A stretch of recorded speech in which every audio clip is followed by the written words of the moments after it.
Her yılın Ramazan'ın son haftası Dünya Kudüs Günü ilan edilmiştir.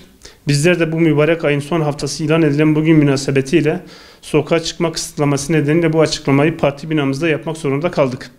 Kudüs bizim için hem vahdet ve kardeşliğimizin hem izzet ve zaferimizin teminatı, kurtuluşumuzun kapısı ve hak yolda yürüyüşümüzün pusulasıdır. Hiç kimse Filistin'e el koymaya, Siyonizme destek vermeye, Amerika'ya refakat etmeye yeltenmesin.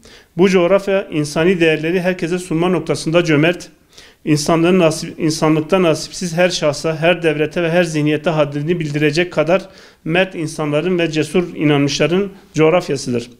Bilinsin ki Filistin ne İsrail'in hedeflediği kadar küçük ne de Amerika'nın düşündüğü kadar aciz bir devlettir.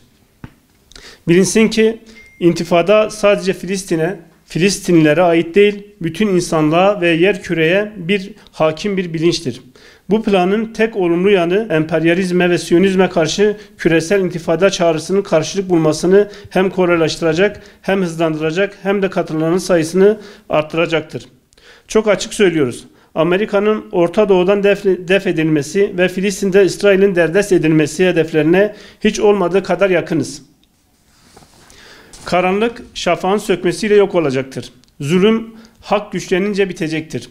Müslümanlar kardeş olduklarının farkına vardığında, birbirini ötekileştirici, çatışmacı dili bıraktığında, namluların yönünü değiştirdiğinde küfre karşı galip gelecektir.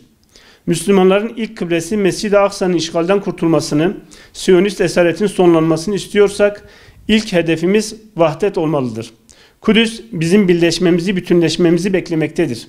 Biz kendi aramızda birlik kuramazsak bu zillet hali, yaşadığımız bu acılar katmerlenerek sürecektir.